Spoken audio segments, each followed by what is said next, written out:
Are you headed out on your fall adventures? More importantly, are you prepared?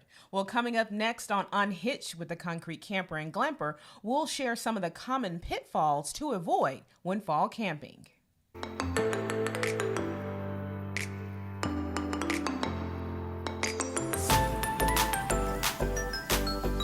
All right. Well, greetings, concrete campers and glampers. Welcome back to another episode of Unhitched with Reggie. And I am Mika. So we decided today we'd tackle a new seasonal conversation, which is fall, y'all.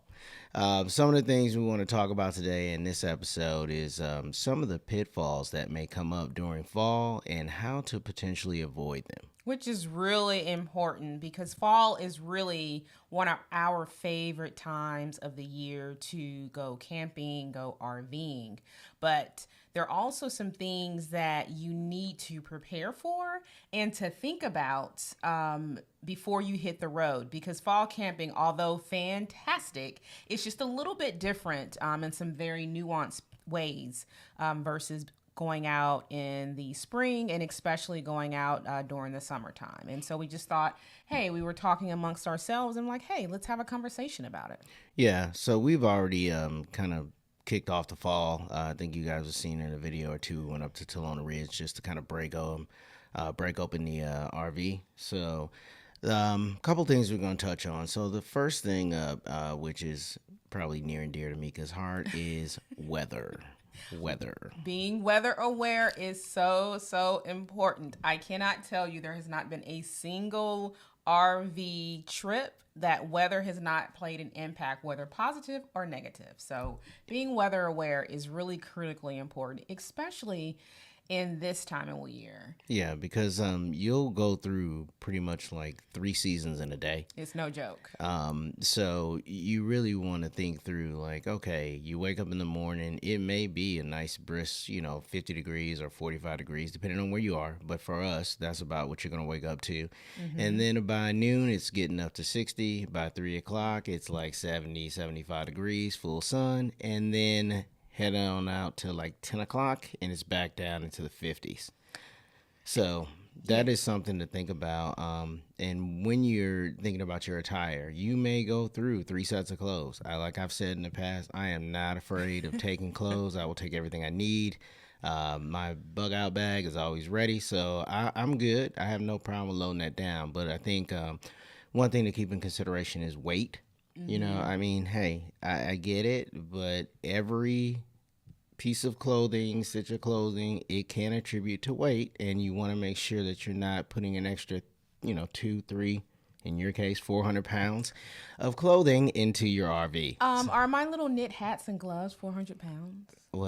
Okay, so that's a good point. Oh, okay. So I think one of the recommendations about doing that is looking for lightweight but thermal outerwear. Okay. So, when you think about maybe Gore-Tex or some of the brands that I like North Face or Patagonia or anything of that nature, they're lightweight, but they're extremely warm. Mm-hmm. So when you think about taking your traditional wool sweater, as opposed to maybe a Patagonia vest, there, the warmth can still be there, but you want to do something lightweight but extremely thermal. You can pull me over to the dark side with that logic because packable items that with all the new technology and the latest and greatest, that you have a lot of heat, but more importantly with some of these jackets and vests, you can pack them down and they are really compact, and not only do they fit in the RV seamlessly, if you're out and about wherever you are, whether it's taking a hike, going to a winery, or just doing whatever, it's really easy to bring those additional layers so that you're prepared for the weather. Yeah, I'm a big fan of packables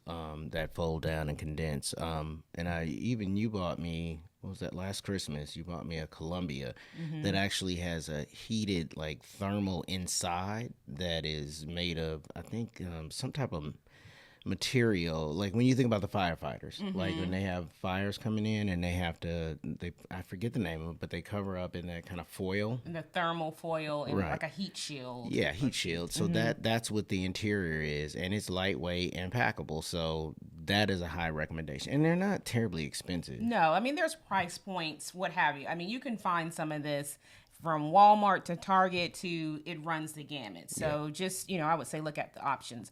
And then from the more traditional sense of the weather, we have run into this a couple times where wind has impacted our trip, rain, those cool temperatures, and especially in the southeast right now, this phenomenon, well, it's not really a phenomenon. What's starting to happen more and more is that you'll have these beautiful days. You want to rush out. Hey, the weather is great. Let's go out on an RV trip this weekend. And then the next day, there's this collision of a cold front. And at least in the southeastern region, when you have those cold fronts, typically that means severe weather. And so I think the best illustration of that for us was last year when we went to Tennessee, the week after Thanksgiving. Weather was phenomenal. It was beautiful, but we went through literally 3 seasons. We started off very warm in the 70s, then the temperature dropped, and then that collision of that cold front, we had 30 plus, almost 40 miles an hour wind gust. And because of those weather conditions and the pending severe weather, we ended our trip early and came home early. So that's what I mean of like in a very practical sense, not in an alarmist sense of really, especially this time of year, to check the weather and making sure that you're prepared for all types of conditions. And then in addition to that, making sure that you switch over things that you may not think about is like your linens inside of the RV. In the summertime, you're doing a lot of cottons, you're doing very lightweight blankets. But this is the time of year that I tend to switch out to flannel sheets. I was never a fan of flannel sheets, but in camping, it makes a difference. Yeah, but flannel can get kind of hot. It can get hot but again, it depends on the temperature because, full disclosure, I don't like centralized heat. I don't like propane driven heat. And so we typically, I would say we can count on one hand since we've been RVing that we have had the heat on throughout the night. It's only been when it's been really freezing temperatures because it just gets so hot. But if you have flannel sheets, you have extra blankets and comforters, I think that just provides a more lovely experience where you can control a lot of the heat. Yeah, but at 3:00 in the morning when you wake up and feel like you're in the Sahara Desert, it makes a difference. So typically, that's fine. I'll sleep in basketball shorts and a t-shirt and I'm good. If we're going to have all that on there, but that works. And then I would add that along those lines of heat, another thing to think about is what are your heat sources when you are fall camping and the temperatures really fall? Yeah, I think for us, that is why the fireplace has always been a requirement and a benefit that we look for in the RV. So Trina May, of course, has a fireplace. That was one of the selling points for us. Electric fireplace. Right, electric fireplace. So we've been able to really get away with not turning on propane a lot. We don't necessarily cook with it inside the RV. So it's always been more of a benefit to have electric, and it heats up fast and heats up the entire RV. So I think that's a good point, having an alternative heat source. We've never done a space heater or anything like that.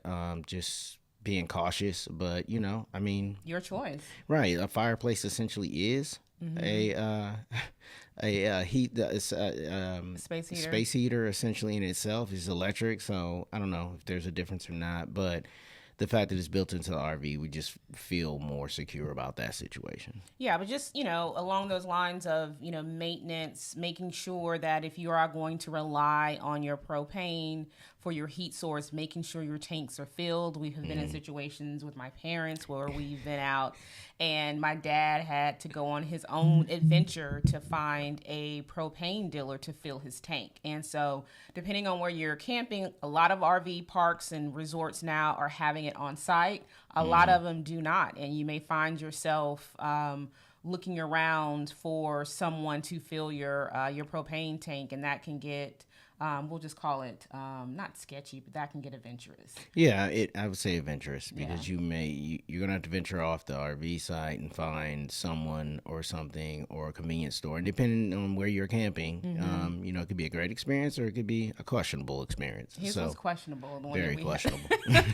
Very Story questionable. for another day. And then along the lines of the heat source, another tip we found out the hard way the first time we turned our heater on in our new RV. The burn off, and it emits smell, and in our case we didn't have a window open, the doors were closed, and it set off our fire alarms, and that was a embarrassing and jarring experience. Yeah, and the fact that we did it kind of late at night, figuring out, hey, we'll just kick it on. I went outside, turned the propane on, started just functioning. Probably not the brightest idea to do. You may want to do that during the day. Let it burn off. Open up your windows. Open the door. If the alarm goes off, it goes off.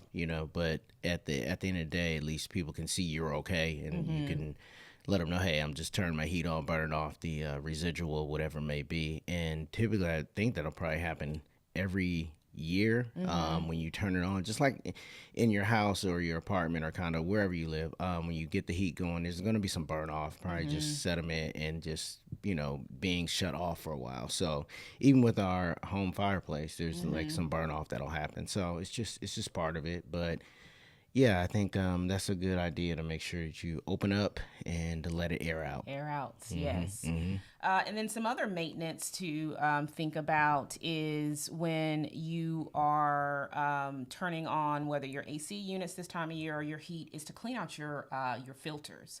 We have done that a couple times, and you shouldn't be amazed, but you are amazed by the amount of stuff that gets caught in those the filters. And in our case, ours is reusable, where you can pull it out and you can wash it out. But it's not for the faint of heart. Yeah, well, it's really in the AC units overhead. We pop them out, wash them out, and it's just it is amazing that the RV will sit and we haven't been out in, and it's like, my goodness. So we try and do that. And then the other thing, even for the heat source, we do have vents in our floor. So we put in they're more like almost like catch nets that are placed in there. We've premiered them on our video, and they're actually in our Amazon store.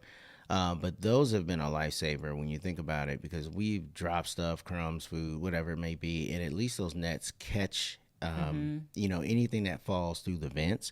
And then that way we don't have to necessarily worry about it being in the duct system and actually, potentially burning off. And we feel better about it. At least it gives us a chance to clean it out and see how much stuff actually falls through your vents. Yeah, so no matter how clean you think you are, we vacuum religiously, we sweep, you would be amazed, especially if you have those floor vents, the things that we catch, because Reggie installed.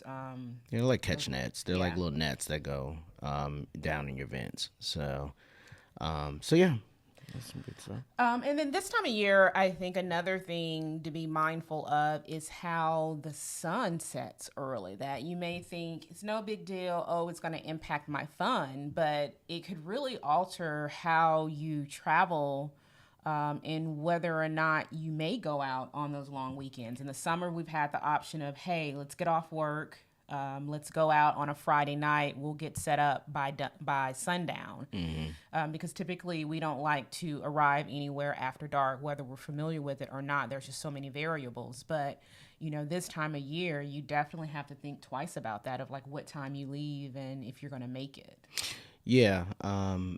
It does adjust. Then you're going to have time fall back, which may be an equalizer a little bit. But honestly, we are pretty conscious of that, making sure, because sun is setting now, 7 o'clock? Yeah, 7 o'clock, and when you fall back, that's now 5:30, 6 o'clock. So it's dark when you get up, dark when you come home, So, I think that being mindful of that, especially if you've been there or not, like Mika has said, but I mean, especially if you've never been there, you're trying to get checked in and pull in, so just make sure that you're aware of when the sun is going to set, and try and get up and get out as early as possible.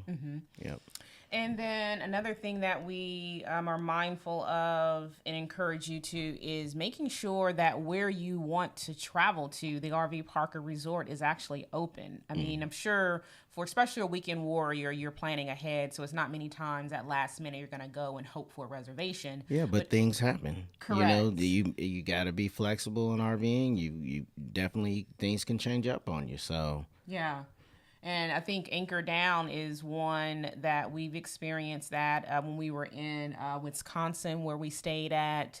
They advertised, hey, there's a season in which we close down, which is really a new kind of concept for us because, again, Southeast region, we really have the opportunity, if you want to travel, throughout the entire year. So nothing thus far that we have really wanted to in our region actually closes down. The folks who are staying there, it may be scarce, but there are a number of locations that are seasonal. And so I would just encourage you to pay attention to that because, especially in the mountainous areas, you're thinking, oh my goodness, this is a phenomenal place to come back when the leaves change or in Christmas and you have all these visions. And then you look up and they're like, no, we're not because of the elevation.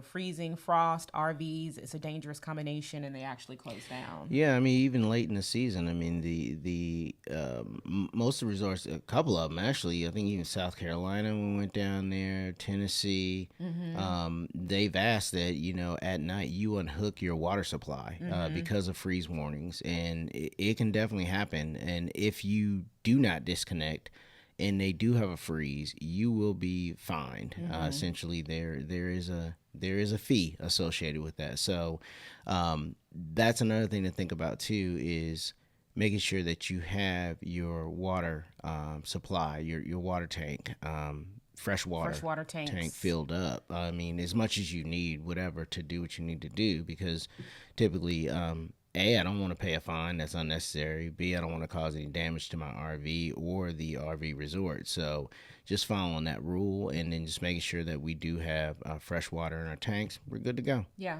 And if you were any question about, the operations of your tank or your your pumps, that this is the time to, hey, go have those things looked at, because you may think, hey, I'm at a, full hookup RV resort. I won't need my freshwater tanks, but if it's cold out, you absolutely will. Yeah, that's something to keep in mind. And then I think the last thing to call out that I can think of is making sure that you're aware of wildlife is coming. Yes. Depending on where you are, just like we like to go kind of hibernate during the winter. Well, so do the animals. So just, be aware of the signs. Typically, I think most resorts are good about letting you know if there's wildlife in your area, making sure that you're not leaving any trash out, or at least maybe covering it up, putting it in, to an external hard case, trash can or something of that, and or at least keeping the lid on it, will help also deter some of the wildlife from coming to camp with you. So yes, like, no, thank you. Those type of visitors will say we're closed. Yeah, we're closed for the season. Absolutely.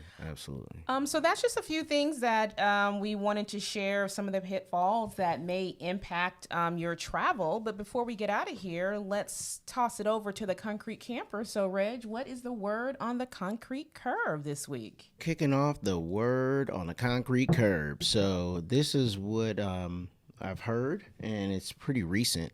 As of this weekend, Camping World. I think we've talked about this in a previous episode about how Camping World is kind of aligning with some of the RV dealers and doing some exclusive dealerships.